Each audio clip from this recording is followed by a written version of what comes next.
abrir as suas Bíblias na Epístola de Paulo aos Efésios, que é a epístola que nós estamos compartilhando, né, há já alguns domingos. Estaremos continuando nessa manhã. Amém? Epístola de Paulo aos Efésios. Hoje estaremos entrando no capítulo de número 3. Tá? No capítulo de número 1 de Efésios, o Paulo mostrou o plano eterno de Deus, né, escolhendo a igreja em Cristo para a salvação, e orou para que Deus mostrasse para a igreja a grandeza desse chamado, a riqueza dessa herança e a suprema grandeza do poder que estava à sua disposição, né, à disposição da igreja. No capítulo 2, o Paulo, ele mostra o estado de perdição e condenação que se encontravam judeus e gentios, escravos da carne, do mundo do diabo. Revelou ainda a triste situação dos gentios separados de Deus e separados da comunidade de Israel, né, como nós vimos. E ainda mais mostrou que judeus e gentios foram reconciliados para formar um só povo. Né? Esses são o resumo dos 2 primeiros capítulos. E agora ele entra no capítulo 3, irmãos.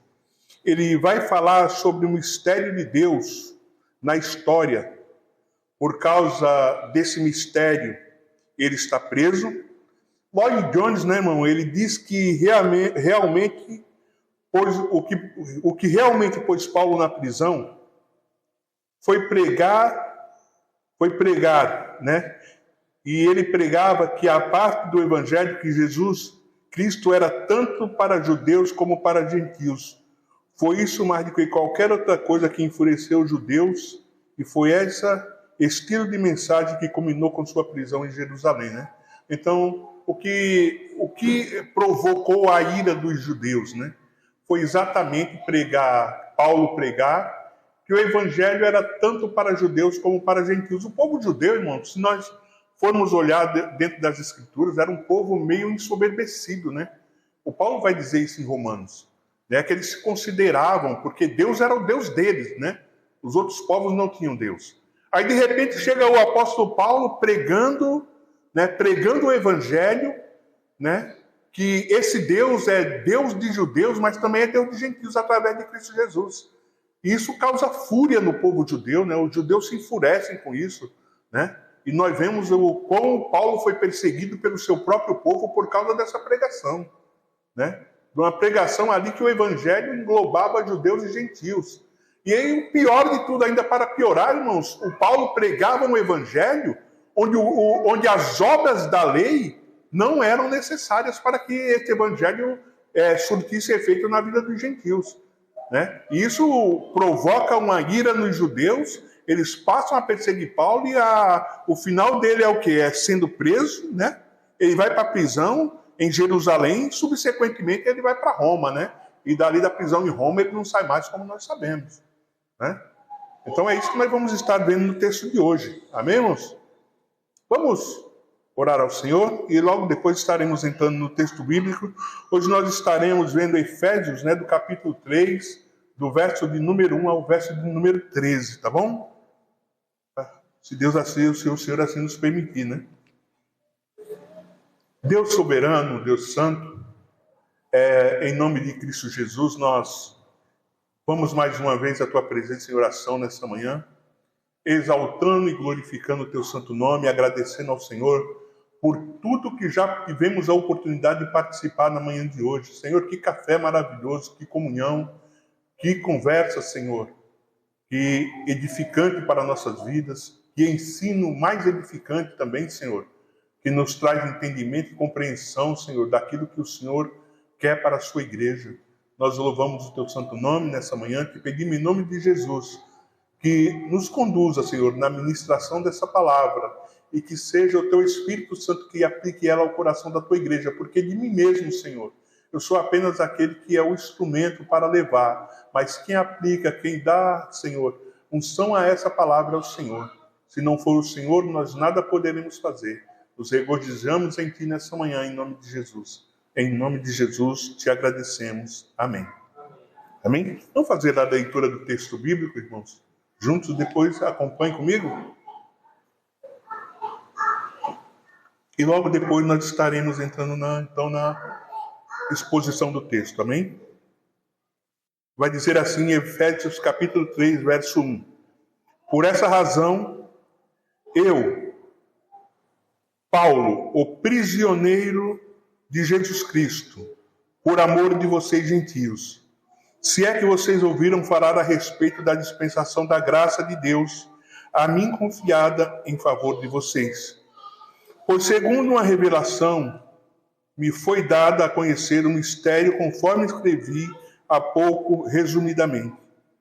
Ao lerem o que escrevi, poderão entender a minha compreensão do mistério de Cristo, o qual em outras gerações não foi dado a conhecer aos filhos dos homens, como agora foi revelado aos seus santos apóstolos e profetas pelo Espírito. O mistério é que os gentios são co-herdeiros, membros do mesmo corpo, co-participantes da promessa em Cristo Jesus, por meio do Evangelho, o qual fui constituído ministro conforme o dom da graça de Deus, a mim concedida segundo a força operante do seu poder. A mim, o menor de todos os santos, foi dada essa graça de pregar aos gentios o Evangelho das insondáveis riquezas de Cristo e manifestar a todos qual é a dispensação do mistério que durante o tempo passado estava oculta em Deus, que criou todas as coisas. E isso para que agora pela Igreja a multiforme sabedoria de Deus se torne conhecida dos principados e das potestades nas regiões celestiais, segundo o eterno propósito de Deus estabeleceu em Cristo Jesus, nosso Senhor. Em Cristo temos ousadia e acesso com confiança mediante a fé nele. Portanto, eu peço que não desanimem por causa das minhas tribulações em favor de vocês, pois isso é motivo de honra para vocês. Amém? Nós já vemos, a partir do primeiro versículo, irmãos, o Paulo ele vai dizer o seguinte: por essa razão, eu, Paulo, o prisioneiro de Cristo Jesus, por amor de vocês, os gentios, né? Por essa razão, nós entendemos que vem relacionado ao que ele fala no final do capítulo 2. Mas ele já começa aqui com algo muito interessante, irmãos, que nós podemos tirar um aprendizado para nós. O Paulo, ele não se considerava um prisioneiro de Nero. Paulo está preso em Jerusalém, mas o Paulo ele não se considera um prisioneiro de Nero. Porque o Paulo, irmãos, ele entende uma coisa que muito crente não entende, que é a soberania de Deus. Então ele vai falar o seguinte, ele não diz, olha, eu, Paulo, prisioneiro de Nero aqui em Jerusalém, ele vai dizer, por essa razão, eu, Paulo, prisioneiro de Cristo, por amor de vocês. O Paulo, ele entende, irmãos, que Deus é soberano, que Deus é quem conduz a sua vida, que Deus é quem conduz a história. Então ele sabe que se ele está preso nesse momento em Jerusalém, ele está preso porque é a vontade de Deus e não a vontade de Nero. Não é porque o imperador Nero o prendeu, mas ele está preso porque Deus o entregou na mão das autoridades. Então ele não diz, olha, eu, Paulo, prisioneiro de Nero, ele diz, eu, Paulo, prisioneiro de Jesus Cristo. E na parte B, o Paulo ele vai mostrar, na parte B do mesmo versículo, ele mostra aos Efésios o motivo da sua prisão. E o motivo da prisão dele, irmãos, é porque ele amava aquela igreja. Ele amava os gentios. Porque vamos entender uma coisa, irmão, se o Paulo ele se calasse, se o Paulo ele fosse um homem que se mantivesse calado, ele não ia incomodar ninguém. Ele não estaria incomodando ninguém. Mas o Paulo está preso porque ele ama o Evangelho, que ele vai chamar de mistério de Deus, ele ama os gentios, e ele não está preocupado se a pregação do Evangelho vai trazer consequências pessoais para a vida dele, como foi nesse caso que ele vai parar na prisão. Como eu já citei, os judeus, né, eles tinham raiva dessa questão de Paulo, dizer que o evangelho era para judeus e para gentios. Mas nós só sabemos, irmãos, que estamos sofrendo por causa do evangelho, que as coisas que acontecem conosco, elas não acontecem por acaso, quando nós conseguimos entender a soberania de Deus. Mas o problema que alguns crentes têm com a soberania de Deus, irmãos, é que a soberania de Deus, ela tira tudo de nós. E ela coloca tudo em Deus. Então, quando nós entendemos a soberania de Deus, nós vamos entender que somos salvos porque Deus nos escolheu para ser salvo, e não porque eu dei um passo e levantei minha mão e fui para Deus. E coisas desse tipo. Então, Paulo, ele entende perfeitamente isso. Então, ele entende que ele não está preso por Nero.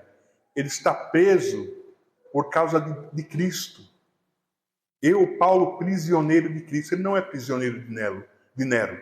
Ele é preso, ele está preso por causa do Evangelho de Jesus Cristo. Amém? Então, Paulo, ele tem esse entendimento da soberania de Deus. Né? Porque se ele não tivesse esse entendimento, talvez ele fosse frustrado. Poxa, eu estou servindo a Deus e estou aqui na cadeia, né? Muitos crentes que não entendem a soberania de Deus, quando acontecem algumas coisas com eles, irmãos, eles questionam, poxa, mas eu sou um servo tão bom de Deus, eu sou um tão grande servo de Deus e acontece isso comigo. Poxa, eu sou um pastor, né? Eu trabalho na obra de Deus e aquela mulher vem e arrebenta o fundo do meu carro, como é que isso acontece? Aí existe frustração, irmãos, na vida das pessoas que não entendem a soberania de Deus. O Paulo, ele entendia muito bem isso. Até o momento em que ele é decapitado, ele entende muito bem isso. Que a soberania de Deus prevalece sobre a vida dele. Amém? Aí no versículo número 2, ele vai falar da seguinte forma. Se é que vocês ouviram falar a respeito da dispensação da graça de Deus confiada a mim em favor de vocês. Se é que vocês ouviram a respeito da dispensação da graça confiada a mim em favor de vocês. Aqui nós entendemos o seguinte, irmãos. Pregar o Evangelho não é só uma questão de responsabilidade, né? Paulo, ele foi comissionado para pregar o Evangelho aos gentios, né? Ele disse que isso é uma graça que Deus otorgou à vida dele, o privilégio de pregar o Evangelho aos gentios. Mas pregar o Evangelho não é só responsabilidade, mas é uma manifestação da graça de Deus. Amém? Pregar o Evangelho não só é responsabilidade, mas a confiança de Deus em entregar a nós a pregação do Evangelho é uma manifestação da graça de Deus. Esse prazer, irmão, esse privilégio não foi dado nem mesmo aos anjos. O privilégio de pregar o Evangelho, que não é só de pastores, não é só... Não, irmãos, a pregação do Evangelho, como nós temos aprendido no período da manhã, sobre o ID, né? Nós temos estudado aí a grande comissão. A pregação do Evangelho é uma graça que Deus concedeu a todos nós. Deus não concedeu essa graça aos anjos. Então a pregação do Evangelho, ela não é só uma responsabilidade, como diz o ID de Jesus, vá. Mas isso também é uma manifestação da graça de Deus. Nós temos que entender o ID de Jesus, a função de pregar o Evangelho como um privilégio, uma manifestação da graça de Deus na nossa vida. É assim que nós precisamos entender. Quando nós entendemos que a pregação do Evangelho, além de uma responsabilidade, é uma manifestação da graça de Deus nas nossas vidas, irmãos, nós vamos fazer isso com alegria. Vamos fazer isso com alegria, sabendo que se Ele nos colocou isso em nossas mãos, Ele nos capacitará para fazermos. Tá? Então, nós precisamos entender que pregar o Evangelho é manifestação da graça de Deus na vida do crente. Então não se omita. Desfrute da graça de Deus que Ele colocou na sua vida, amém, irmão? Versículo 3, ele vai dizer: pois segundo a revelação, me foi dado a conhecer o mistério, conforme escrevi há pouco, resumidamente.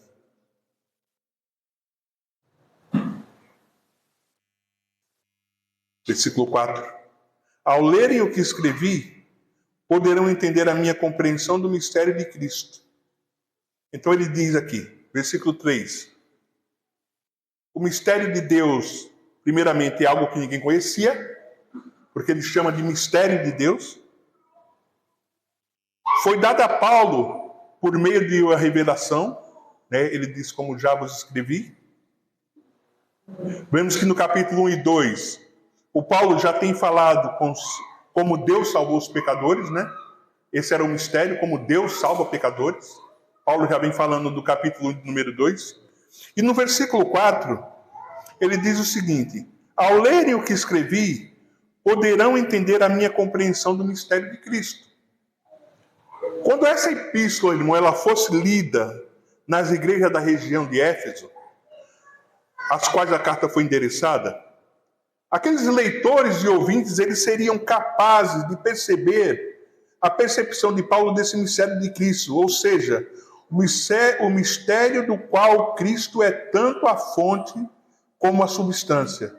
Pode-se dizer que esse mistério é o próprio Cristo e suas gloriosas riquezas, por meio do seu Espírito habitando nos corações e mentes, tanto de judeus como de gentios, unidos em um corpo só, a igreja. Quando eles lessem essa epístola, eles passariam então, quando essa epístola fosse lida naquela região, eles passariam então a ter o conhecimento, o entendimento, né, do que verdadeiramente é o mistério de Cristo. O mistério de Cristo era algo, né, que uniria judeus e gentios, né? Os judeus e os gentios seriam unidos através do pleno conhecimento do Evangelho, a saber, o mistério de Cristo. Né? Como ele diz, o mistério era algo que ninguém conhecia, foi dado a Paulo por meio de revelação, né? Como ele diz que já vos escreveu. Né? Nós sabemos que Cristo se revela a Paulo no caminho de Damasco, né? E ali então Paulo ele passa a receber então os ensinamentos do Evangelho de Jesus Cristo, né? Aquele Evangelho que foi dado ali aos santos apóstolos, né? Através da revelação de Cristo e do seu Espírito, seria então agora entregue também não só a judeus como a gentios, e todos passariam a conhecer, né? E esse mistério seria algo que uniria os judeus e os gentios, como ele nos mostra então no capítulo anterior, né, no capítulo número 2, na sua parte final. Aí no versículos de número 5 e 6 ele vai dizer, né, vou ler do 4 para dar um contexto. Ao lerem o que escrevi, poderão entender a minha compreensão do mistério de Cristo. Versículo 5, o qual em outras gerações foi dado a conhecer aos filhos dos homens, não foi dado a conhecer aos filhos dos homens, como agora foi revelado aos seus santos apóstolos e profetas, né?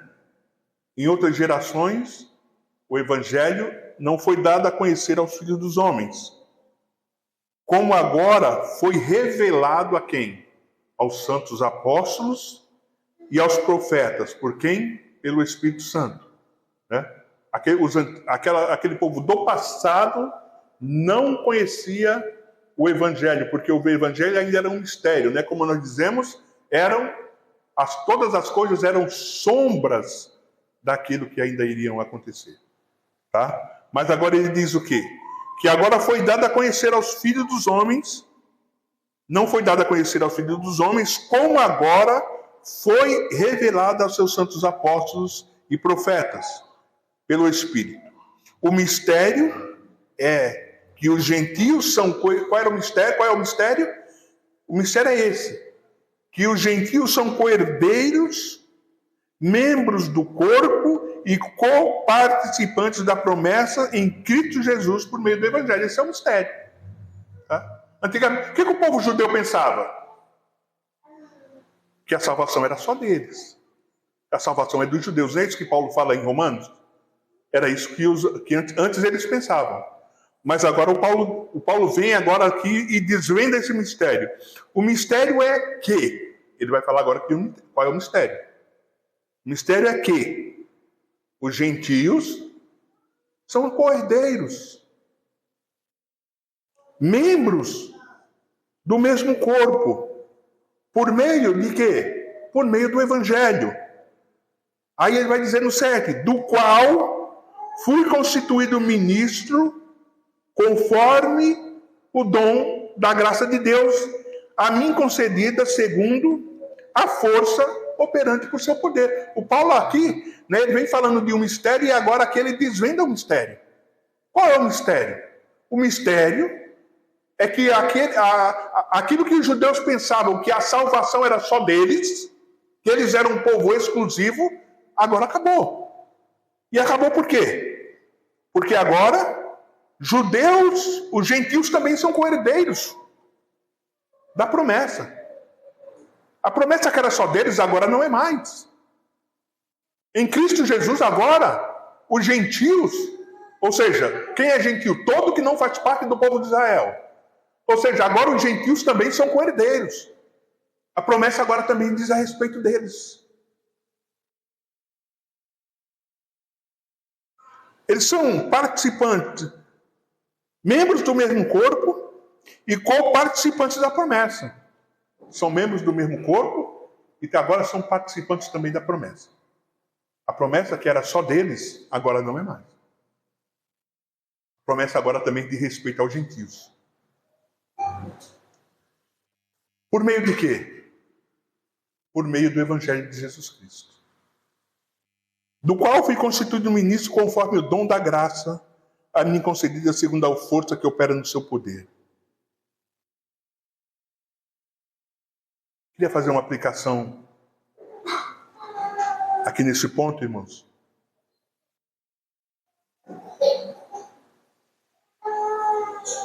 A igreja é o povo mais privilegiado da terra. A igreja é o povo mais privilegiado da terra. Meu irmão, não importa se você é rico, se você é pobre,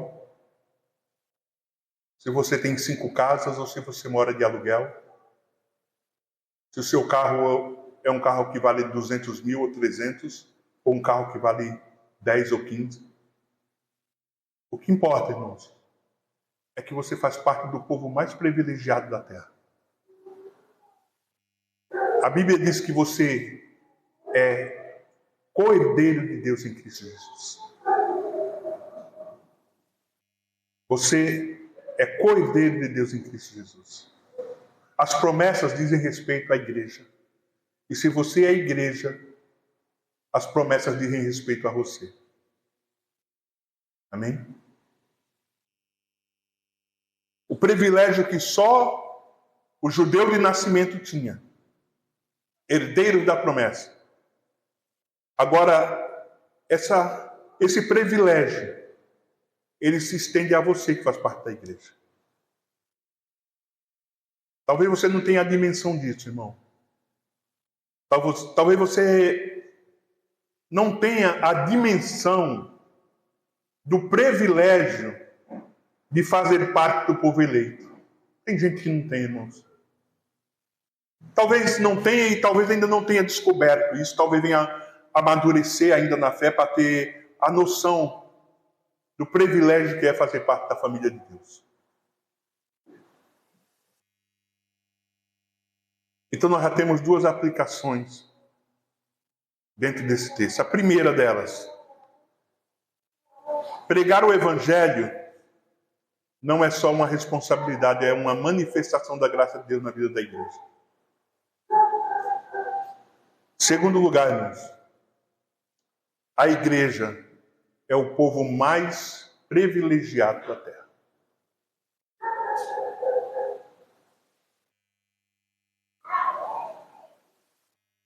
Se você percebe no versículo 7,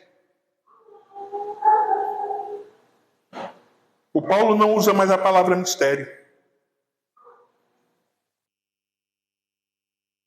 Agora ele diz que se tornou ministro pelo dom de Deus. Se nós formos em Efésios 4, irmão, em Efésios 4:11, o Paulo vai mostrar que ser um ministro do Evangelho faz parte dos dons ministeriais, ou seja, é um dom que Deus outorga para alguns profetas, pastores, presbíteros, mestres. Aí o Paulo, então, agora ele diz que ele é um ministro pelo dom de Deus. Porque Deus deu esse dom a ele. Não foi porque ele tomou a decisão, ele acordou naquele belo dia, ele estava no seu cavalo, indo no caminho de Damasco, e de repente falou, não, agora eu não quero ser mais perseguidor, agora eu quero ser ministro da palavra de Deus. Não foi isso que aconteceu. Deus derrama esse dom sobre a vida do apóstolo Paulo.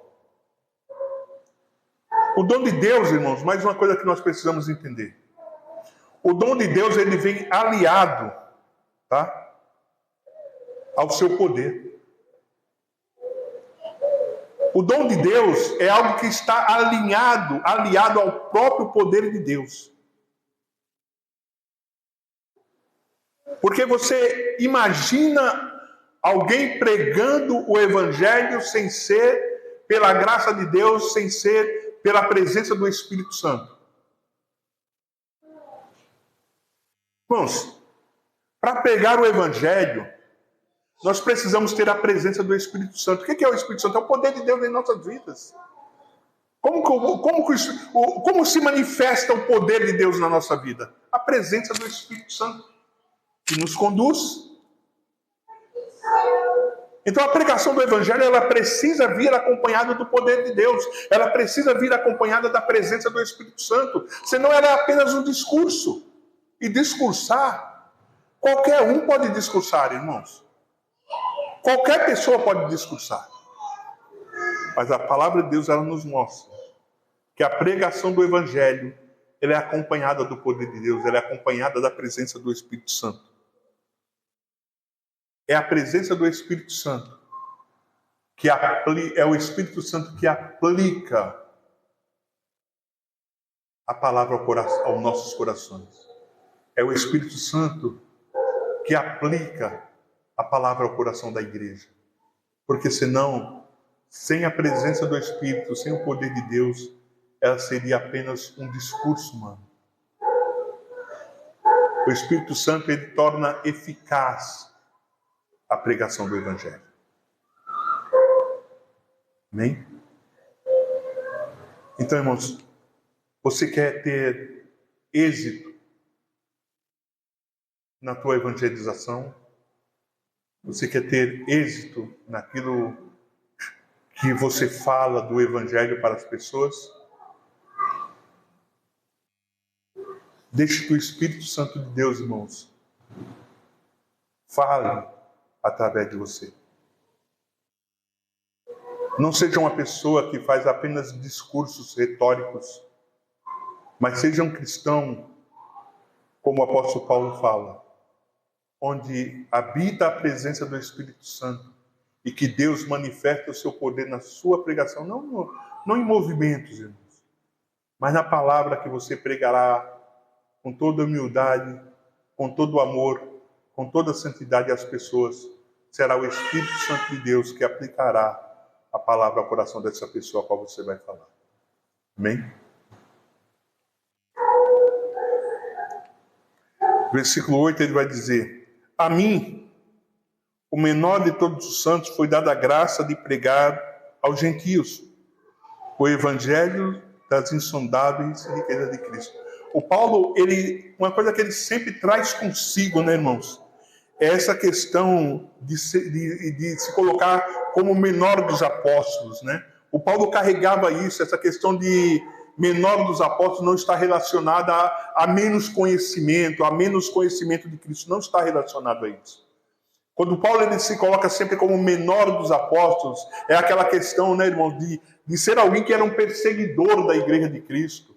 É de ser alguém que consentiu na morte de Estevão, né? O Paulo ele sempre se olha dessa forma, o menor dos apóstolos, não em conhecimento nem nada disso, mas por saber que um dia ele esteve do lado oposto ao Evangelho. Ao lado oposto e não apenas não aceitando, mas perseguindo, né, a igreja de Cristo, sendo um perseguidor da igreja de Cristo. Então ele diz, olha, a mim, o menor dos apóstolos,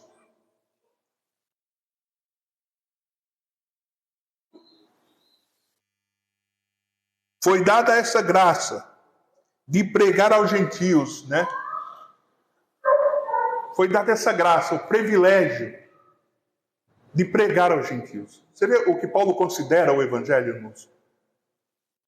Ele diz que a ele foi dada a graça de pregar aos gentios.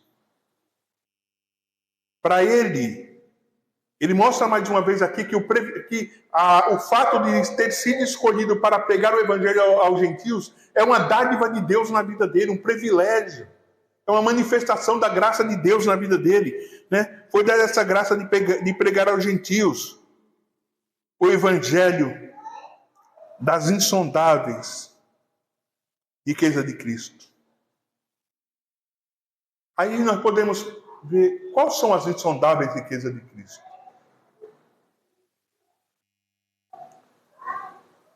Ressurreição da morte, libertação da escravidão da carne e do mundo, entronização vitoriosa com Cristo, assentado nas regiões celestiais, reconciliação com Deus, reconciliação uns com os outros, ingressos na família de Deus, herança gloriosa em Cristo, novos céus e nova terra. São as insondáveis riquezas que o crente recebe em Cristo Jesus, irmão.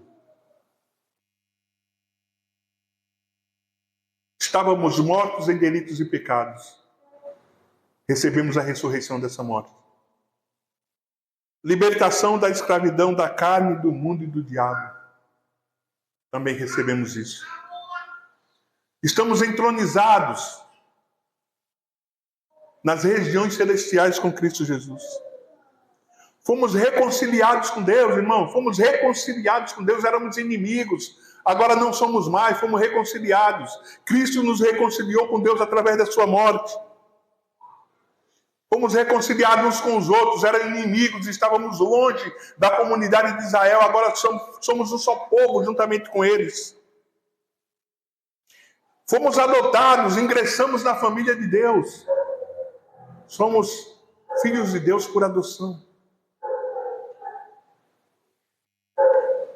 A herança gloriosa em Cristo.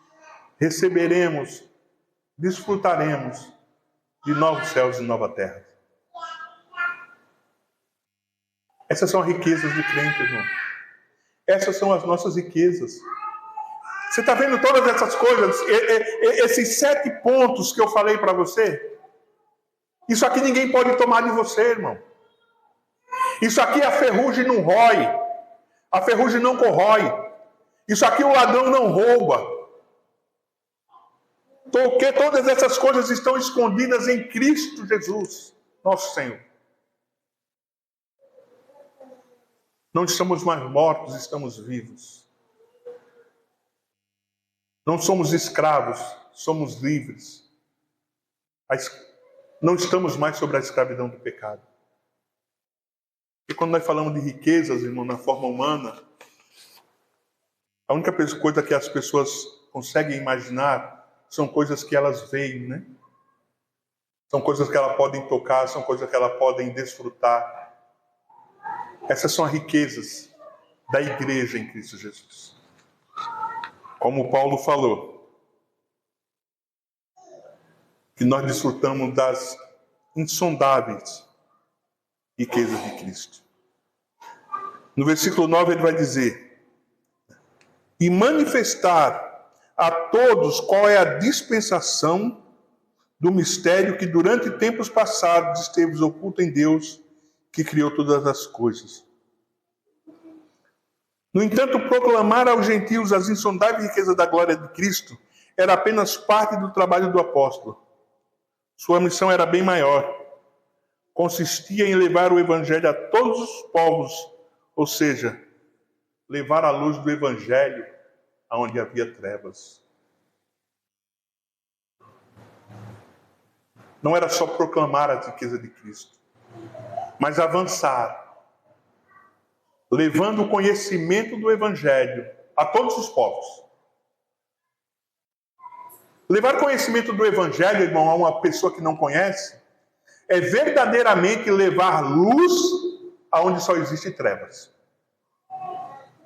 Quando você pega uma pessoa para falar do amor de Cristo, essa pessoa, ela está no mundo de trevas. Ela está nas trevas. Mas quando você chega com o evangelho, irmãos, o evangelho é a luz.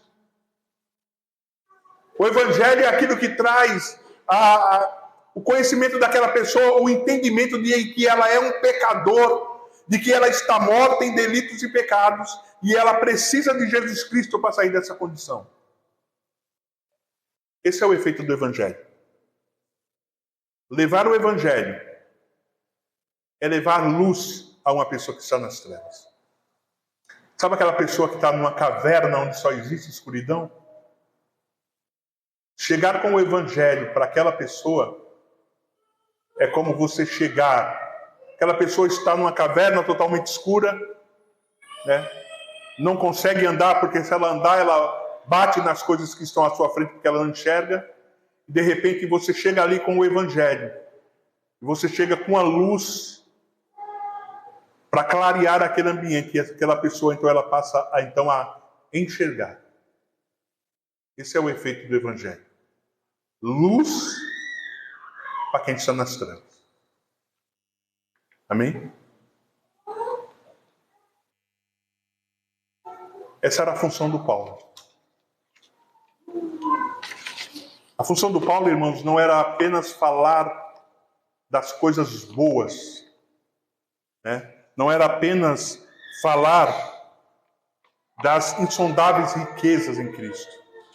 Porque você só consegue desfrutar das riquezas em Cristo Jesus, irmãos, depois que você é iluminado pela luz do Evangelho. Você não vai ser participante. Porque muitas pessoas até gostariam de ser participantes das riquezas em Cristo Jesus.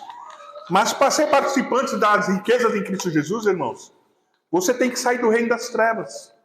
A pessoa, para participar das riquezas de Cristo, esses participantes da riqueza de Cristo, eles já saíram das trevas. Eles já saíram do seu estado de morte e passaram para a vida. Porque não tem como uma pessoa morta, que continua morta em seus delitos e pecados, ser participante dessas riquezas, irmãos. Não tem como. Não tem como alguém que ainda está morto em Cristo Jesus participar dessas riquezas, dessas insondáveis riquezas em Cristo Jesus. O primeiro passo para participar de tudo isso aqui é o que o Paulo diz aqui. Olha, a primeira parte é ressurreição. É receber uma nova vida em Cristo Jesus. Depois que você recebe uma nova vida em Cristo Jesus, você é participante das demais coisas. Você ingressa na família, né? Você é reconciliado com Deus. Você se reconcilia com seus irmãos, né? Você é liberto da escravidão. Você passa a ter a esperança de novos céus e nova terra. Mas o primeiro passo, irmãos, é sair da morte para a vida. Partindo para o final, irmãos, versículo número 10. E isso, para que agora, pela igreja, a multiforme sabedoria de Deus, guarda essa palavra, que criou todas as coisas, E isso para que agora, pela igreja, a multiforme sabedoria de Deus se torne conhecida dos principados e das potestades nas regiões celestiais.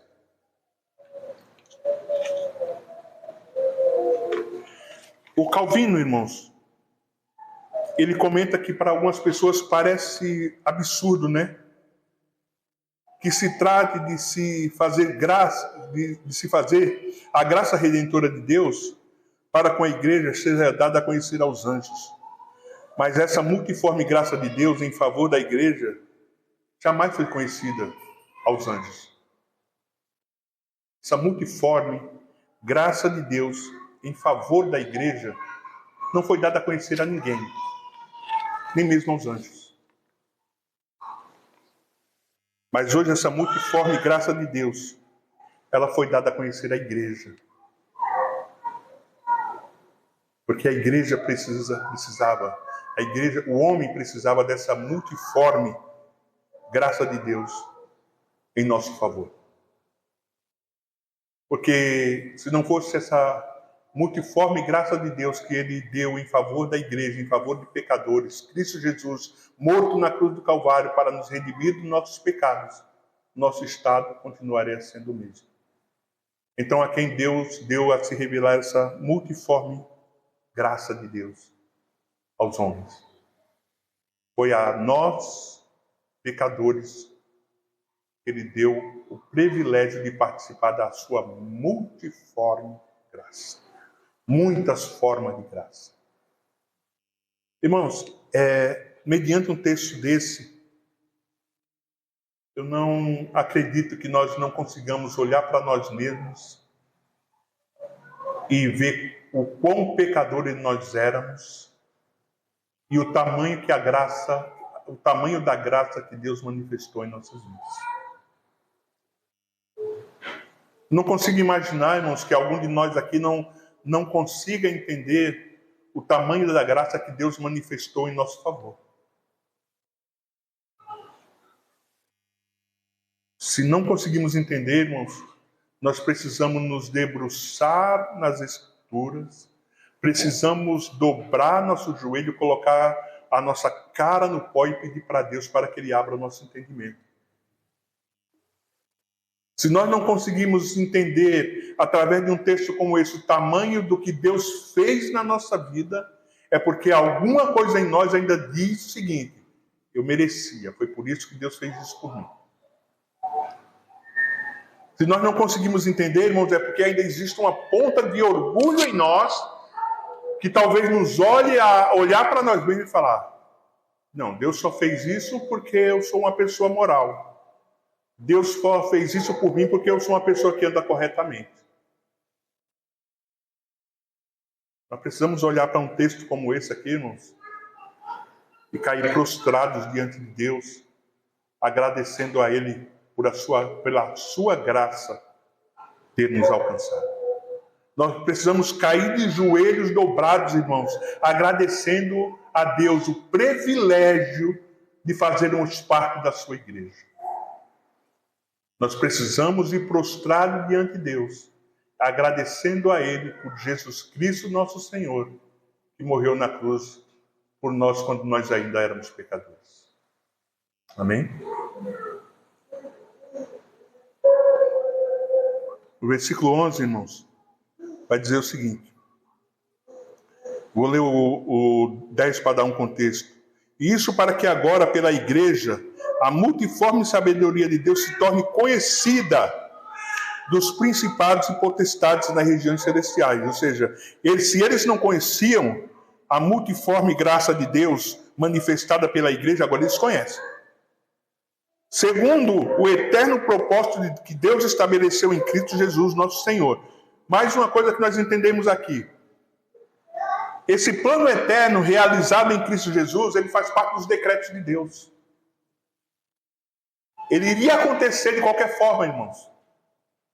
Esse plano não foi algo que foi feito durante a história. Não foi algo, né? A igreja não é o plano B de Deus, irmãos. A igreja é o plano de Deus, decretado por Ele desde antes da fundação do mundo, decretada por Ele na eternidade. A igreja não é o plano B de Deus. Tá? Deus não tem plano B, irmãos. Os planos de Deus são decretados na eternidade.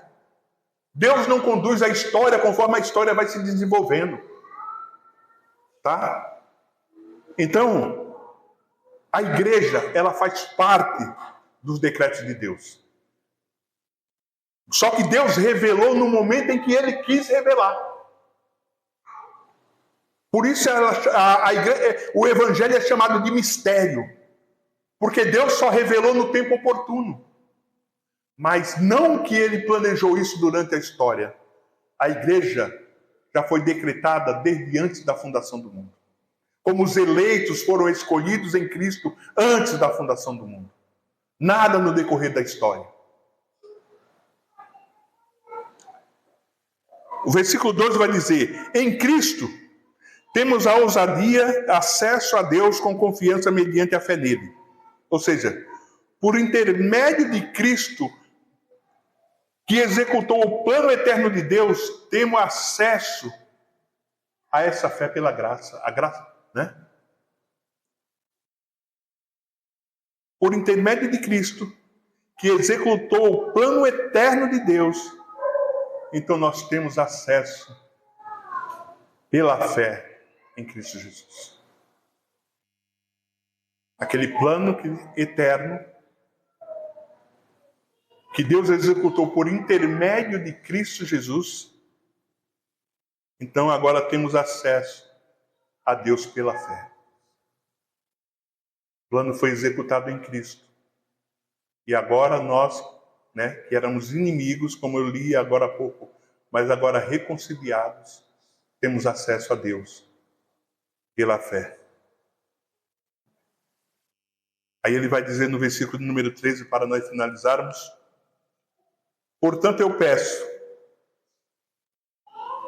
falando à igreja, que não se desanimem por causa das minhas tribulações em favor de vocês. Qual é a preocupação de Paulo aqui, irmão? A preocupação de Paulo aqui é que alguns venham se desanimar por causa do que está acontecendo com ele. Paulo está preso. Você imagina, né? Poxa, nosso pastor está preso. Nosso pastor está preso em Jerusalém. A preocupação de Paulo, irmãos, é que aquela circunstância abata a fé dos irmãos. E por isso ele inicia esse texto falando o quê? Eu, Paulo, prisioneiro de Jesus Cristo. Você vê, irmão, como você interliga o versículo 1 ao versículo 13? No versículo 1 ele diz: eu, Paulo, prisioneiro de Cristo. No versículo 13 ele diz: portanto, eu peço, não desanime por causa das minhas tribulações. Não deixe a fé de vocês se abater por causa do que eu estou passando. Eu não sou prisioneiro de Nero. Eu sou prisioneiro de Jesus Cristo.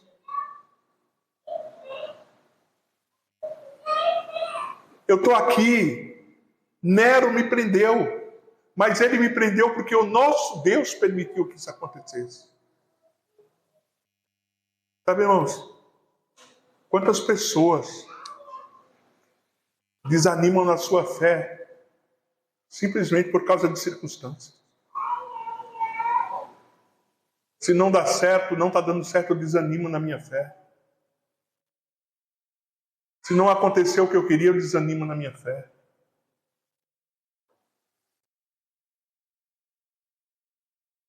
Fé espúria é essa, irmão?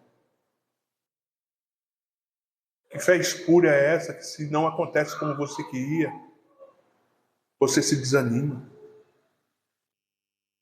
Que fé fraca é essa, irmão, que está condicionada ao teu sucesso? Que fé é essa que está condicionada àquilo que você consegue ou não consegue? Quando Paulo lhe escreve, ele está preso, irmão. Paulo está preso por causa do Evangelho, por causa da pregação do Evangelho. Paulo está preso.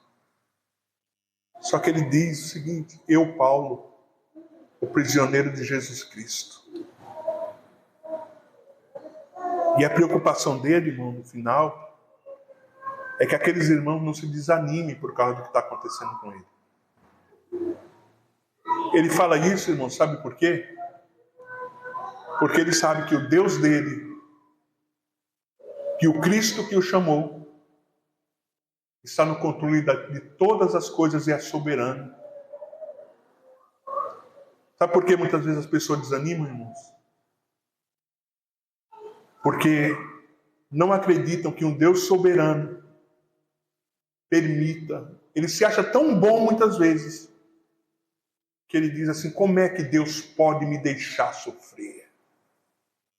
Como Deus permite que eu passe por isso?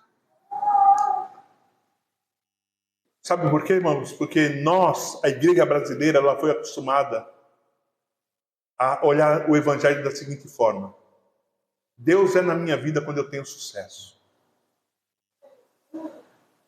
Se eu sou servo de Deus, eu preciso viver uma vida de sucesso. Afinal, o Senhor é o meu pastor e nada me faltará. Né? O Senhor é meu pastor, o Senhor é o meu Deus, e praga alguma chegará na minha tenda. Aí o filho está doente, o que é que ele diz? Ah, Deus não está mais na minha casa. Porque praga alguma chegará à minha tenda.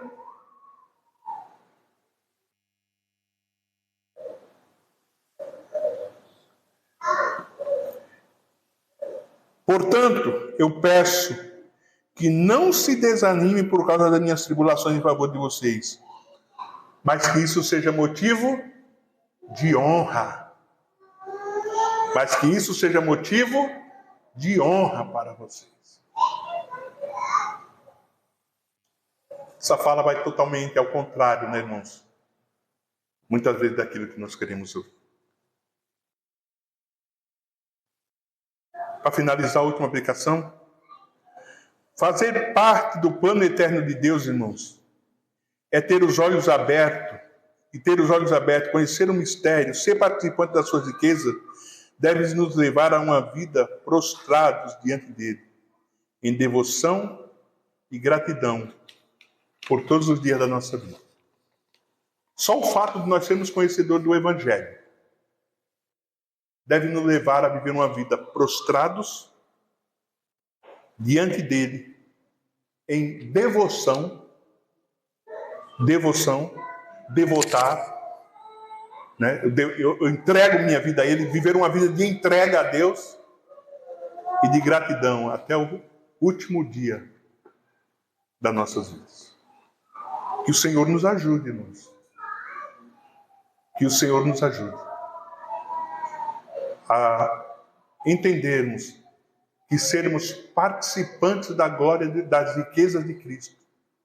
Sermos participantes do seu mistério, ou seja, do Evangelho que foi revelado a nós através das Sagradas Escrituras, né, dos Santos Apóstolos, né, do ensino dos Santos Apóstolos, nos leve verdadeiramente a viver uma vida de gratidão. E que, mesmo quando a situação for totalmente adversa daquilo que tu quer, quando não acontecer aquilo que você espera, mas acontecer exatamente o contrário, você vem entender, irmãos, que o Deus que é soberano, em momento nenhum, ele perdeu ou perderá o controle da história. Amém?